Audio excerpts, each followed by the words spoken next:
Well, morning, everybody. Welcome to the Southwest CRC's webinar into cybersecurity and cyber resilience within the agriculture sector. I'm really delighted to have some very knowledgeable guests with us this morning, all of whom we're immensely grateful to for joining us. So let's just kick things off in the traditional fashion with some quick introductions. So Mark Moore, I'm director of the Southwest Cyber Resilience Centre, which is a police-led not-for-profit initiative that's here essentially to help businesses, charities and parts of the public sector through the southwest region of the UK. Joining us on the call are a couple of cyber experts from company Cycian, which is local to us and has done a huge amount, I know, in this sector, has a great degree of expertise. So David, can I ask you first of all, just do a quick intro. So who you are and also why you're interested in cybersecurity and farming. Yeah, no worries, thank you. So my name is Dave Allen. I'm Managing Director and Chief Technology Officer at Cycian. And my background is 10 years in the British Army and then 10 years in the Foreign Office. So I've got a very strong public sector, public service background, really interested in making the UK safe, strong and as prosperous as it can be. And the reason why I'm interested in this sector in particular is I bought my dog last year, a lockdown puppy, from a chicken farmer in the Northwest. And we got talking about cybersecurity on the farm. Because that's the only small talk I know how to make.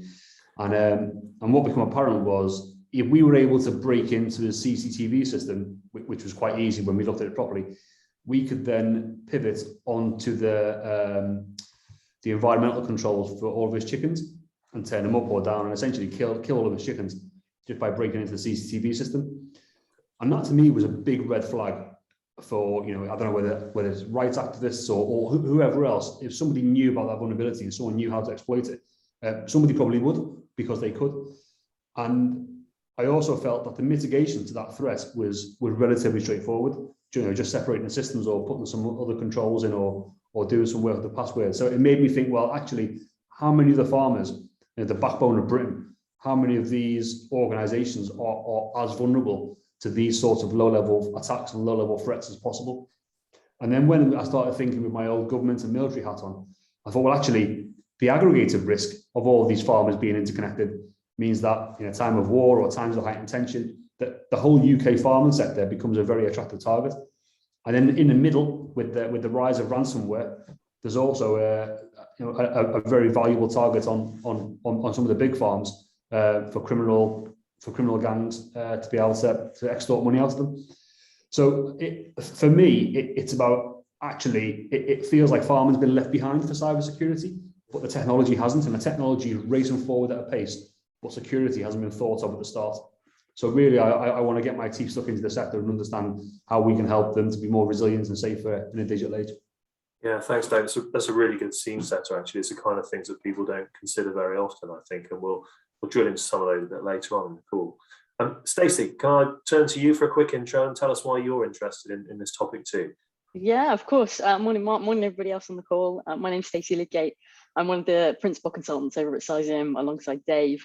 And I suppose mine is a very personal story. My family have quite a large dairy farm up north in Cumbria. And February 2020, they installed the first kind of automated milking machines. So having been kind of very hand-driven, very herringbone kind of milk farm for many years, they've gone very, very automated, very digital. And I've managed to get up to see all of this. And in the background was also thinking about starting a master's degree in cybersecurity. Like Dave, a very strong public sector background, a lot of technical consulting, a lot of digital transformation. And suddenly the two things collided. Here was my family putting their faith and their well-being in all of these machines, putting the well-being of the herd in all of this new technology. And I could see the holes in a lot of the way that it had been installed. So how secure was the home network? How secure was everything that surrounded all of these machines, and how protected were they going to be? So I remember getting on the phone to Dave and saying, I think I found the dissertation that I want to write for the master's degree that I've just started.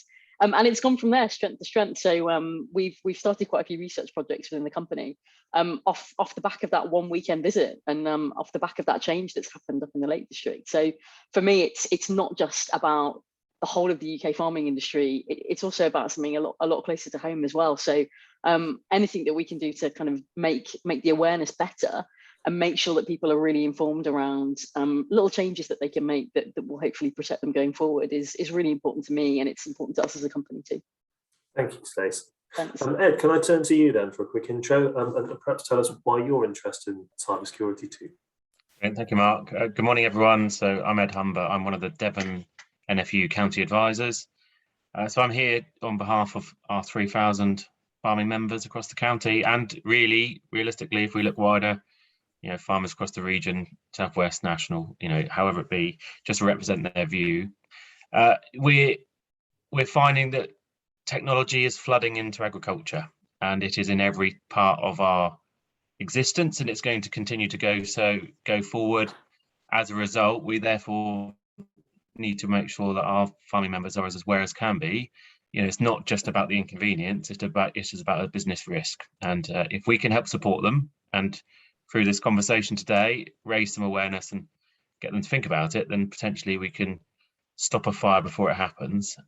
We're in a period of change now. Everything's being expected to go digital, whether it be reporting about your countryside stewardship schemes back to DEFRA when they ask for evidence, whether it's collecting data around electronic identification, because that will be moving into bovines in a very short period, and the livestock information programme, and the fact that we're going to be doing more of our data records and movements online alongside just standard technology. The computer that sits in your dairy that records all your information for your cows, if that's hacked and you can't get to it, what is the impact on yourself? Have you got a backup? Is it all being utilised correctly? And then equally, diversification. If farmers have diversified their businesses, loads of people have got a farm shop or some item of selling direct to customers where they're storing data, and they've got holiday complexes and they're storing data, and then there are potentially GDPR issues if you're hacked and you lose it all. So how do you protect yourself? How are you protecting the data you hold of others? I think it's very important that we've got a great opportunity here today as a bit of a forum to discuss it, see what we can do to help everyone. Thanks, Ed. So let's open up. We've sort of touched on some of the issues about the potential threat towards agriculture. I suppose my first question, maybe to you, Dave, is well, that's a threat, but why would it be likely to occur? What's the interest in somebody trying to break open a small farm on the fringes of Exmoor, the Quantock Hills? Why are these people likely to be targeted? I think it's changing the lens through which you look at the threat. So if you think about traditional sort of breaking and entry or burglary or that sort of thing, somebody has to target your house, your farm, your premises. They've got to physically be there. And so there's a whole range of motivations why an individual or group of individuals would be at that location attacking that physical premises. With everything being connected on the internet, the same motivation isn't there. It's not necessarily about that particular farm being of particular interest to a particular person. It's about criminals and people in just general kids would run automated tools that are constantly scanning the internet for things that are exposed to the internet and are vulnerable. And when they found them, they'll have a go because they can. So it's not necessarily about you having something in particular of interest. It's about you getting caught up in the collateral of people running automated tools across the internet. We ran an experiment a few months ago where we put a vulnerable machine on the internet and left it there for 12 hours with everything open. So within the first 20 minutes, we'd had, I think, 40 attacks, 40 password brute force, that sort of thing. Within 2 hours, it had gone up to the low thousands, and then 12 hours, left it overnight, it was 130,000 attacks the next day. So, and none of that was a person behind the keyboard. That's all automated tools scanning and looking for vulnerabilities. And what you have is you have people that will automatically look for vulnerabilities, automatically be scanning. When they find one, they'll try and exploit it. And when they've exploited it, they will then sell that access to a ransomware gang. And then that ransomware gang will pay them, I don't know, 50p or something ridiculous but then they will use that access to deploy ransomware on that system and then try and extort the owner of that system. So the fact that you've got a business that's using the internet to communicate with other parts of your business means that your business has a propensity to be vulnerable to cyber attacks. And because you are a business, you've got something value in the fact that you've got an operation that you need to maintain, and criminal gangs know this. So that's just the criminal threat. There's also just the activist threat. You know, people may not like what you're doing. We've seen lots of different extremists in the UK. This could be an emerging tool of those groups. You know, if they got themselves organised and realised that actually the barriers to entry are really low, well, the impact is massive. Using my chicken farms example before, then you could see an increased threat from people who don't need to be wearing balaclavas breaking into barns to have an effect. They can be sat in a different country if they wanted to, far out of reach of the arm of the law, carrying out these sort of attacks. And then I mentioned before the state aggregator threat. That's probably more one for DEFRA and the government than your average farmer. But I think that the core of the point is it's not about you. It's about the opportunity that an attacker, criminal, activist has to exploit your business for their own personal gain. It's a really interesting, so talking about that sort of state thing, isn't it? I think a lot of the headlines that we all see are about China, Putin, huge state things, and it feels really difficult to equate that with running a small business, doesn't it? Which effectively that's how a farming operation may be set up. Yeah. Stacey, what's your view on that kind of angle? So is the stuff that we see in the news of relevance to us when we're trying to run a farm? Absolutely. I think there's more and more instances of where and let's call it agricultural technology rather than just farms. So where we look at those robots, where we look at automated technology that are taking over from the workforce of kind of yesteryear, where they're being attacked to incapacitate. I think you've got case studies from the States, especially where ransomware has been put onto farms. There's a couple of big cases out in New Zealand where sheep farms have been completely, held up and operations stopped for weeks. And not just farms. I think when we look at the supply chain as a whole, that's the other angle as well. So, how do you really stop something if you don't like it? Well, the supply chain, it starts with farmers and farms, whether that's milk collection, whether that's animal transportation, whether that's crops being moved from place to place, actually supplying big supermarkets, supplying the big producers. That's another angle too. So anything that knocks out those operations, we're starting to see more and more reports of that happening. I think this recently, like I said, I think an FBI case study that's been published in warnings that have happened, but it's becoming more prevalent, definitely. And but it is something that I know that we've seen, particularly on the other side of the pond in Australia. There's a far more lively debate, I think, around some of the agri-food cybersecurity convergence than perhaps we're currently seeing public debate here. Ed, what's this kind of NFCU's thinking around cybersecurity? We're grateful to you for being on the call today, but why are you concerned, and how do you assess the kind of threat level? It's difficult, I suppose, to assign a level across the whole of the sector. I suppose if you break it down into, I suppose, the importance to each part of the business. So if it's a procurement side of your business, so you're buying in animal feed and the animal feed mill that you buy from has had a hack and therefore they can't service their orders, and you're on a 3-day expectance of your next feed delivery and it doesn't turn up, and you're a poultry or a pig farm or whatever farm, but you're relying on that food, that causes a massive issue, because then at that point they're reverting systems back to a person sat in an office trying to organize rounds, deliveries, dispatch, conformities, make sure that the mixes are right, and that does happen. That has happened, and that's on the simplistic side of procurement into your business. And then equally so, it's distribution from the product from the opposite end, whether that is animals going to an abattoir, whether it's selling your wheat, whether it's selling your straw, whatever it be.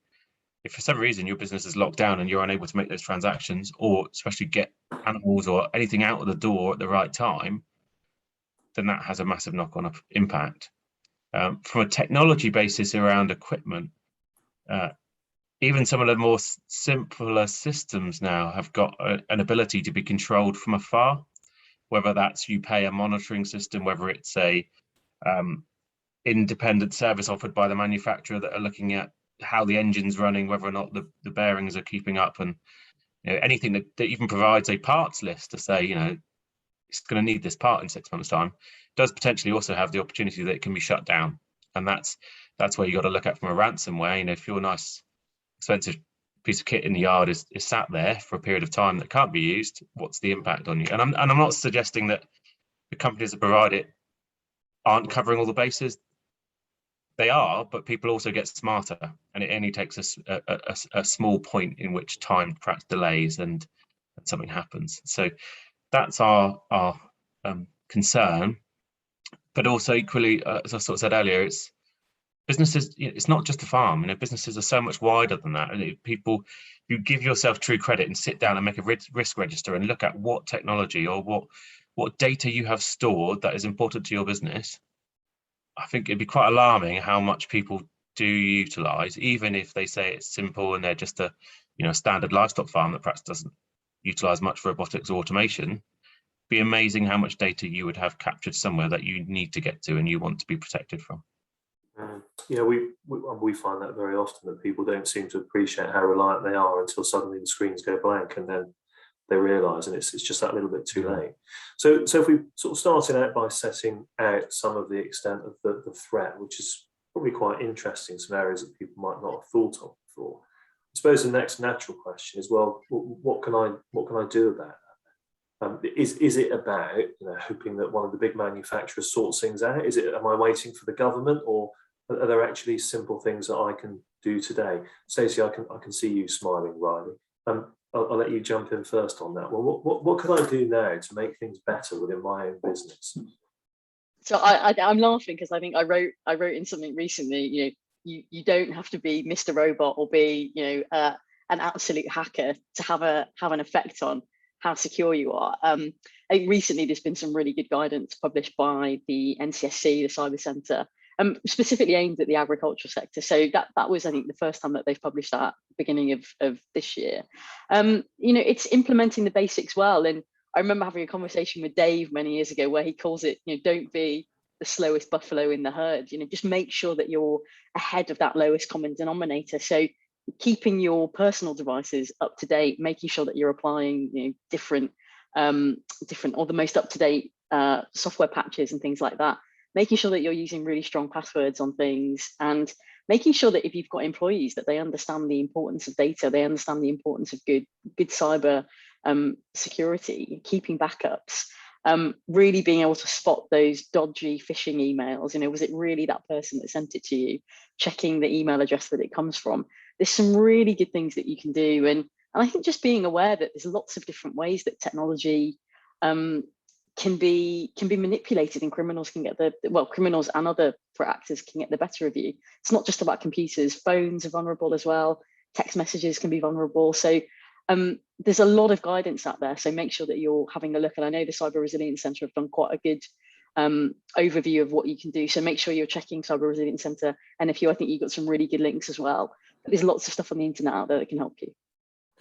Yeah, thanks, Stacey. And that's a really good shout, actually, in terms of the National Cyber Security Centre, because there's a whole bunch of really good stuff on their website, isn't there, including that kind of core offering of where to start, and we'll happily signpost people towards that. David, let me come to you with a different angle around what we can do then. So here I am running a business in the sector. So what about my supply chain? What about the people who perhaps my managed service provider, the people that provide my computing stuff for me? What sort of questions should I be making of those individuals that aren't internal, but that are really closely linked with me? Yeah, thank you. And that's a good one from Ed as well around supply chain, because I think we often see people trying to outsource the risk to their suppliers, and they are part of the risk if they're not exacerbating the risk, because you think it's done, you don't have to worry about it. It's just worth mentioning this point that all the incidents that we've been called to, all the emergency response sort of tasks we've been called to over the last 12 months have all been a supply chain enabled attack. So whether it be, we went to one, it was heating and ventilation, control server that the supplier had access to be able to access the building. Well, that was connected to everything else in the building. So when they go through that server, which the client didn't own, it was a by the supplier, they could then pivot from that server and ransomware the whole estate. We had one where they'd outsourced a firewall, so the bit of equipment that protects the organization from the internet. They outsourced that to a provider. The provider hadn't updated it in 6 months. And so that by outsourcing the risk, they'd taken their eye off the ball in terms of accountability for their own security, and completely trusted the supplier to do it.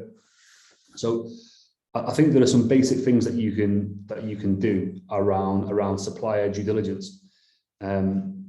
One is around looking for accreditations. So you mentioned the NCSC. So we're an accredited Cyber Essentials provider, and we think it's a really good baseline level of security for most organizations. We use it ourselves internally.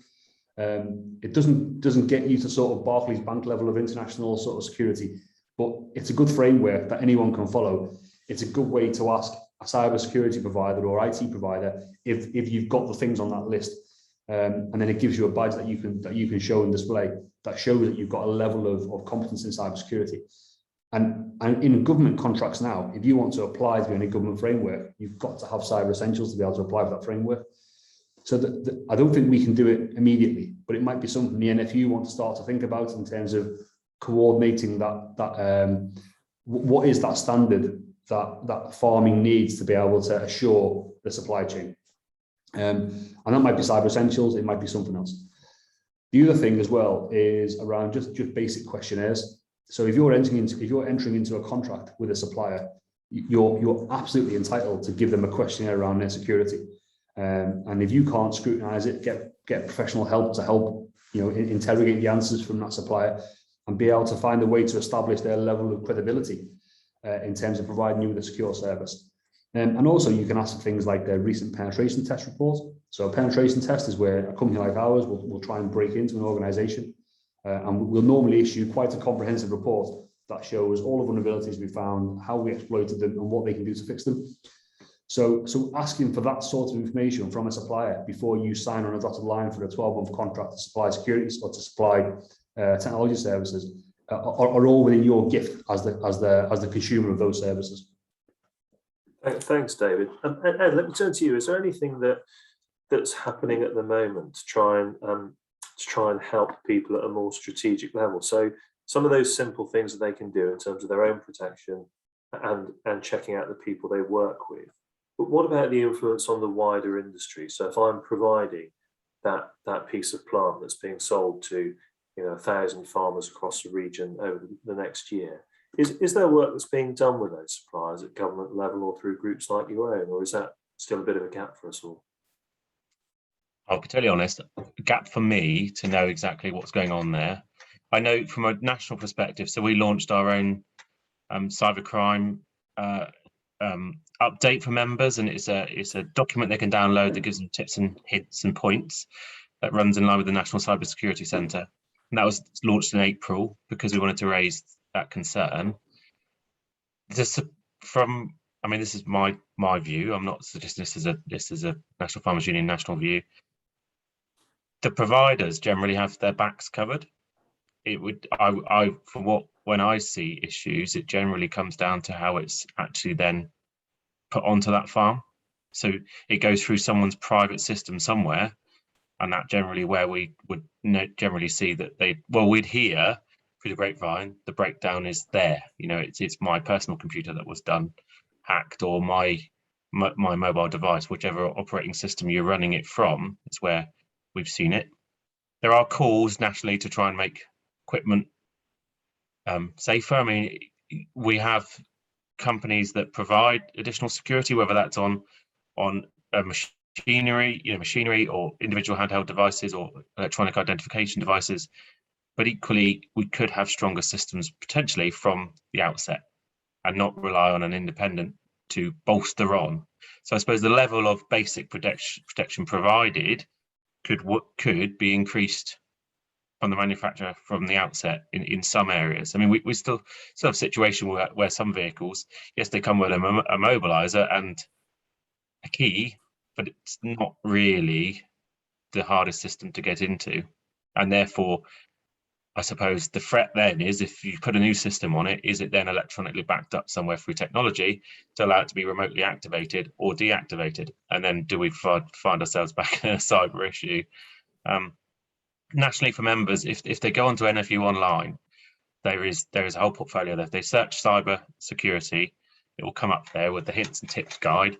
I know we've run a lot of press on it, but as everything, that time goes on, and it's not necessarily in people's forefront. So if they need to look for it, that's where I'd suggest they go, or come through us here, Mark, and for yourself at the Cyber Resilience Centre here in the Southwest.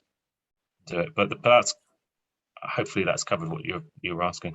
Yeah, absolutely. I mean, it's interesting, isn't it, that cyber just spans a whole range of stuff, and more often than not, the stuff that we see in the news is about the big state things, the huge manufacturers, the enormous attacks. But I think the theme that I'm picking up through all of your answers is that actually the individual can make a real difference, whether Stacey, from you in terms of the basics around the passwords, Dave around asking the right questions at the point of supply, and Ed through accessing some of that advice and guidance out there before they make a purchase.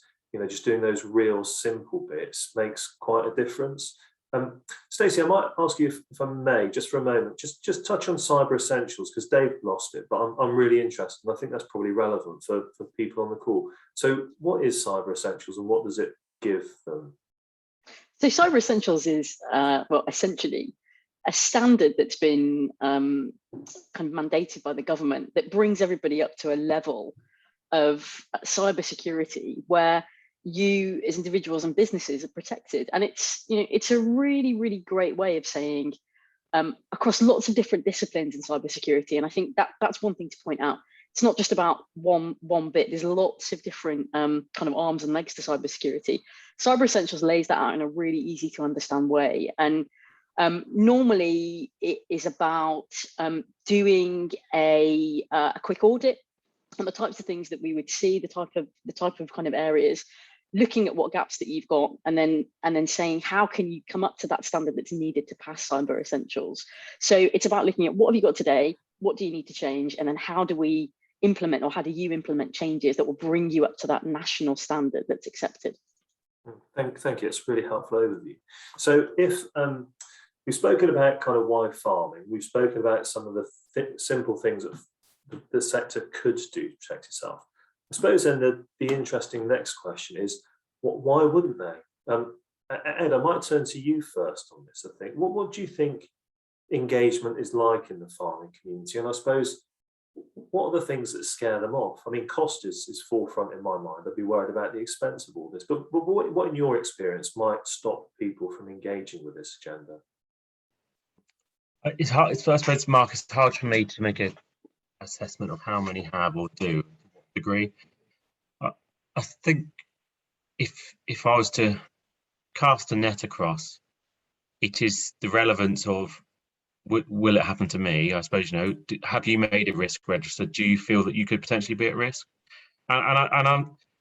We are generally, as a sector, very trusting sector. Farming has access and does have a lot of technology in it, but it may not be given the importance or the respect, I suppose, it deserves, because it's one part of your business and it's a very, very busy life. Farming involves a huge amount of things.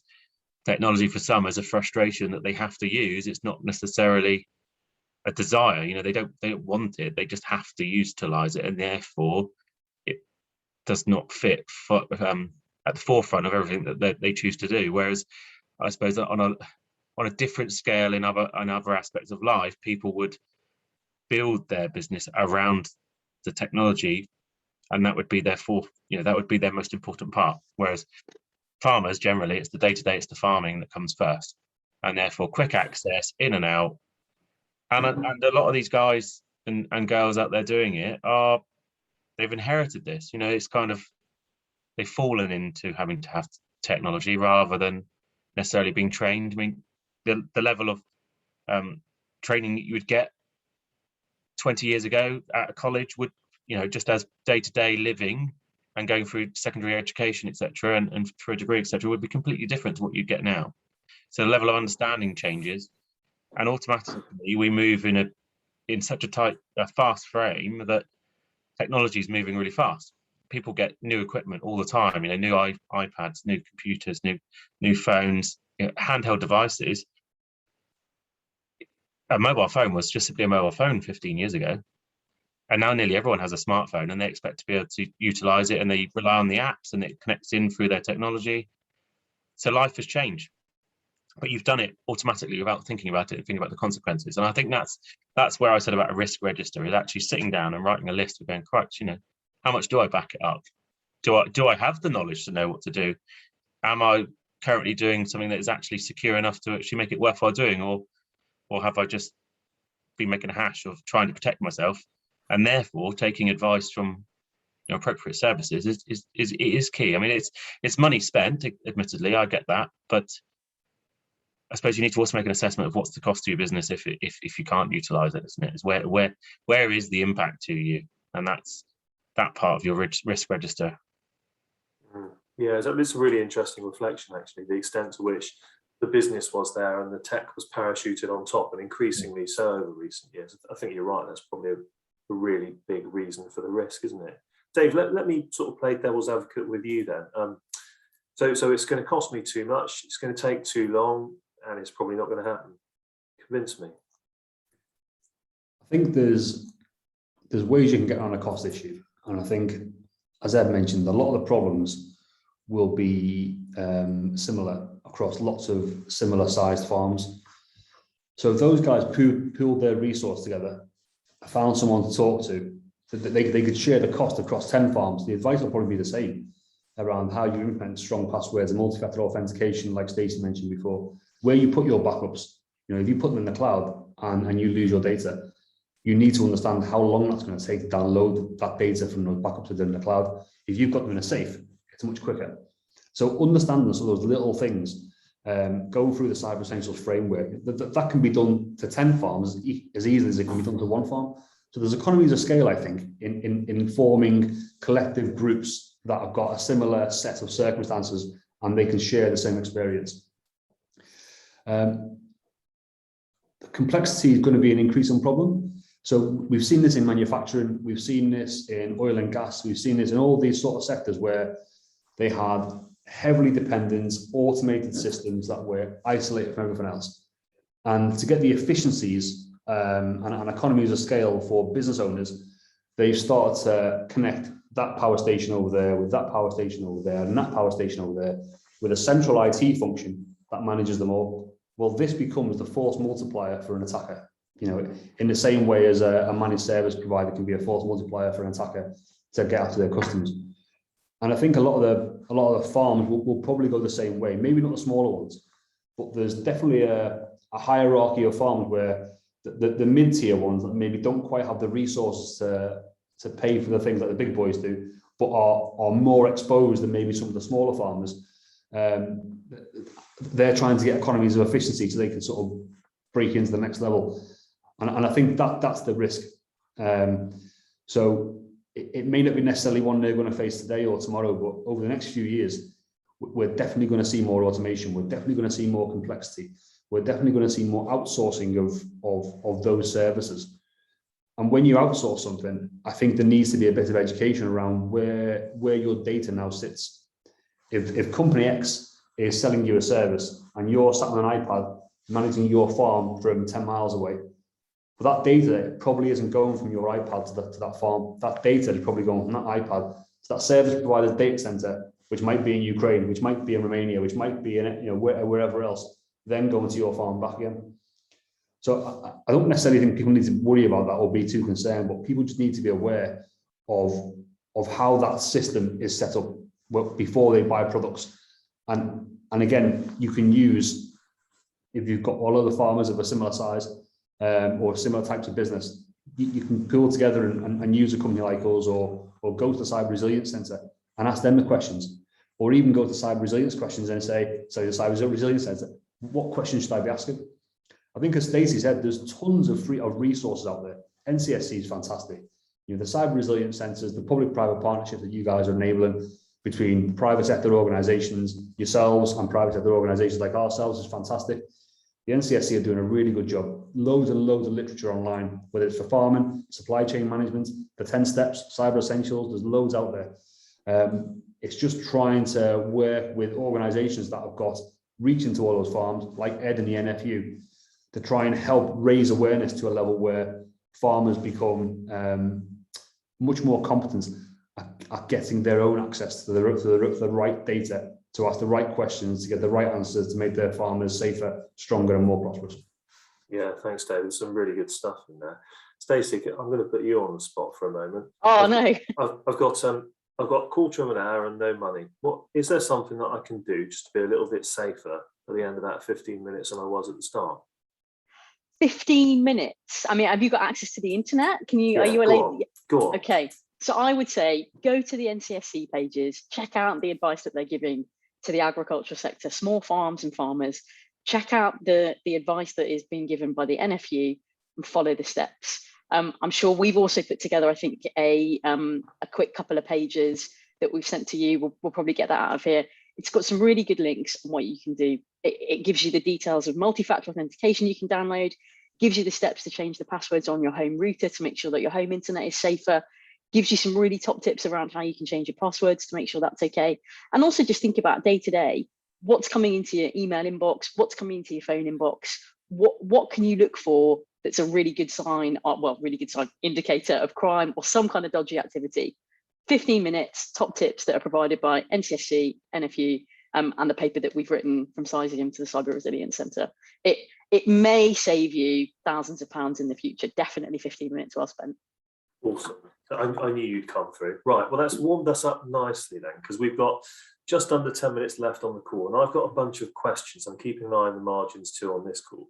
I've got a bunch of questions that were submitted by some of our community in advance. If I may, I'm going to run this as a real quick fire round. I don't know whether to award points and a teddy bear prize at the end, but David, can I just sort this stuff out by buying insurance? To a point. I think if you bought car insurance and left all your car doors open and it got stolen, I think you would be liable, not the insurance company. And the same principles apply to cyber insurance. I think if you try and make a claim against cyber insurance, they will inspect your systems and they will expect to find a level of security. If you don't have that level of security, then I think that gives an insurance provider a good excuse not to pay out. And we see this on the bigger cases, not so much on the smaller cases at the moment. But cyber insurance is still a relatively immature market and doesn't quite provide the same level of resilience or security as good old-fashioned passwords, two-factor authentication, backups, antivirus. We'll keep saying the same things over and over again because most of them are free, most of them are really easy to sort out, and most of them will save you from being that slow as buffalo. Okay, Stacey, what does a good password look like anyway? We keep mentioning. So personally, and I'll talk you through what I do, all about having like two parts to your password, something that is like a unique passphrase to you. So something like Jack and Jill went up the hill, JAJWUTH, and then something at the beginning of it that will be triggered by what you might be going on to. So I don't know, let's say you're going to Amazon, shopping in brackets, and then a passphrase afterwards. 2 bits that that passphrase that you're using is unique to you, and you're changing some of those things. So good passwords, normally lots of different parts, characters, numbers, uppercase, lowercase. What you're trying to do is stop people from guessing something and making it too easy. So the more that those automated tools look at, shorter passwords are really easy to crack. If you're using, Stacey, really easy to crack. Make it more complicated. And some great advice on the NCSC site about passwords as well. So that's a really good start. I just add to that as well. What we want to try and do is take away the human in as much of this as possible. So password managers like LastPass, or even the one that comes with Safari on your Mac or things like that, really good at limiting the amount of password reuse you get. One of the things that we always look for whenever we try and break into an organization as part of a test is password reuse. So we will look in brief databases, we will look in other sorts of data to see whether Ross from the Cyber Resilience Centre has got a password in that breach, and then we'll use that password or a variation of that password against known accounts that belong to Ross. So if you use a password manager, you mitigate that whole risk. Yeah, great advice. It's certainly how I'm storing mine. Can because my memory won't retain more than one piece of information at once. I'm not alone with that, I know. So let me ask you the next one then. It might be a simple one, but I think it's worth asking. Stacey, people in cyber tend to mention patches and stuff. What's that all about? And tell us about updates and how often we have to do it, and actually what we do. Okay, so patches, and I'll talk to this in like quite simple terms because I'm not technical by background. So patches, often if people find vulnerabilities in software or in hardware, so the applications that you use or the actual technology, like computer that you've got, a patch is something that will bring it back up to being secure again. So I think the most common thing that we see, or the most common occurrence of that, is if you've got an iPhone, you often see the iOS update. So that's a patch, making sure that you're bringing yourself up to the most recent version of an operating system, the most recent version of an application. If that means that the people that have invented that software, invented that operating system, have found vulnerabilities, they fix them, and they're releasing something that is going to protect you and the rest of the people that are using them. So that's what we mean by patching, keeping things up to date. Okay, so do I need to do something, or does that just happen automatically? I mean, here I am sat in front of a Microsoft system. So what, do I need to push a button? So it depends what you set up. You can actually have automatic updates. I have automatic updates that are running. Also with Apple, like the application center, often you'll get a notification. Make sure you're checking in on those regularly. Often I get little notifications that say this will run later tonight. Obviously with work, we're very, very quick at any time something comes out. Set things to automatically update. Normally you might have to keep your device or your phone at a certain battery level to make sure that it happens. So just be aware of that.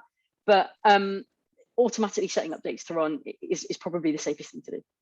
Brilliant, thanks. David, I'm going to turn to phishing for a moment. We hear a lot about phishing, don't we? So scam emails, essentially. Is there an easy way to recognise these? What are the kind of warning markers at the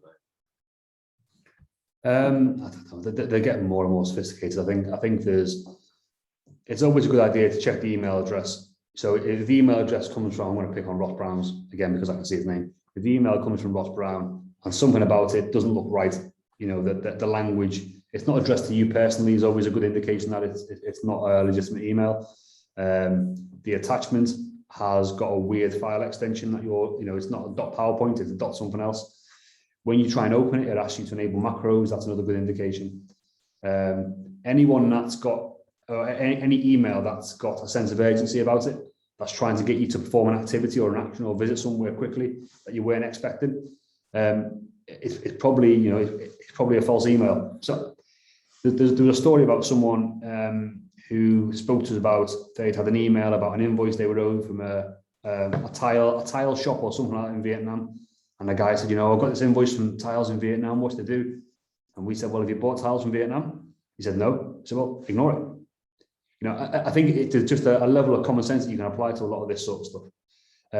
The old Russian sort of phrase, trust but verify, is also one that I think needs to be applied, especially when it comes to transfer of money.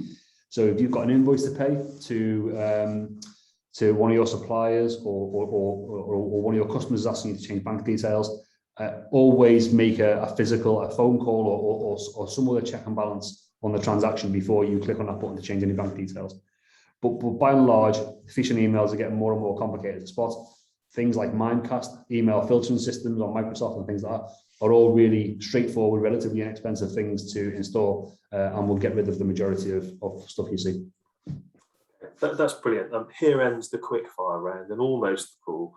I'm grateful to you. I declare it a draw.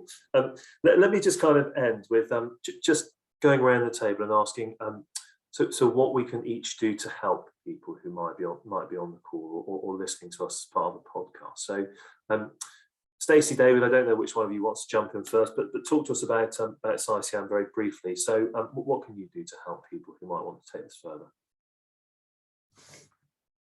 Very, very quickly, I'll let Stacey add some bits as well. She'll definitely have a different opinion to me, but I think what we can do is just provide that basic advice. Just having a quick phone call and understanding where you are as an organization and what basic things you can put in place that are free, that just require a small amount of configuration, that just raise your awareness levels to a point where you can then create a risk register. You can make risk-based decisions around what it is you're doing as a business. You don't necessarily need to go out there and buy the biggest cyber product that there is, but at the same time, you can't afford to not do anything. So at the very, very basic level, just speak to someone and get some basic advice around what things you can do that are relevant to your business, because there'll be different for each type of business, each size, and go from there. That is my one bit of advice to anyone listening to this podcast. Thanks, Stacey. David. Stacey, go on. He's giving you the mic. No, I think the other thing that certainly we're doing as Cysium is working with people like yourself and the NFU, also people like DEFRA, to be able to do a lot of the technical research to look at the trends that are coming out and where maybe farmers and farms haven't got that cash flow to be able to look at things. Companies like us, and we're not the only people, and we're certainly not the only people with technical skills to do that. Are really interested in this from a point of view of how can we keep the UK and the sector safe. So that's the other thing that we can bring to this, is being ahead or a step ahead of the types of attacks, so that we can make sure that people like yourselves and the NFU have got the right types of advice that is really easy to implement. So that's the other thing that we're certainly focused on. Brilliant. Thanks, Stacey. Guys, one more thing to that. Thank you, Stacey. You reminded me of something else. None of this is new. So the farming sector going through this now, going through this big digitization, this big change. The manufacturing are going through it as well. They're still going through it. They've been going through it for the last 10 years. Critical national infrastructure, power stations, nuclear, they've all gone through it. Businesses generally have all gone through this big change. So there's nothing that can't be taken from all those different sectors and applied to agriculture. So there's a lot of stuff already out there. Sorry. Not at all. It's really useful, David. Ed, can I come to you? So what help can the NFU offer if someone approaches about cyber? So we have our Call First Centre, which is it's a phone number members can dial in. That will give them access to business guides and various other examples where they can pick up the cyber resilience work that we've done, and that programme of just simple steps and questions to ask yourself locally. If it's not you and it's someone that you're dealing with and there's issues within your supply network, then pick up the phone. See if we can assist with support for trying to unlock areas that are causing you issues.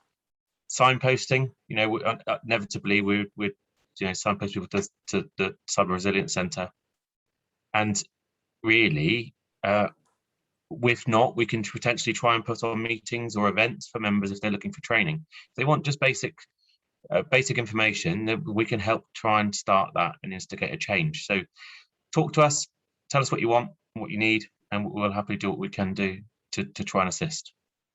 Brilliant. Thanks, Ed. And I'm going to end by interviewing myself for 10 seconds, if you'll indulge me. Might even take a bit more, just about the sort of Cyber Resilience Centre and where we offer, which we've not touched on today. So we are police-led, we're not for profit, and we exist to protect businesses across the southwest region, from Gloucestershire, Wiltshire and Dorset, right the way down to the pointiest end of the pointy end of Cornwall.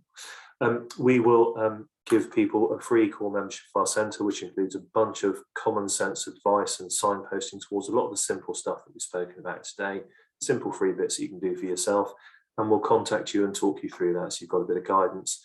If you need a bit more, then we've got webinars like this. We send out a monthly update that lets people know what the latest scams look like, phishing emails, updates required. So hopefully, I always say, read that 1 month into, and at least half your life, you're safer than you would have been.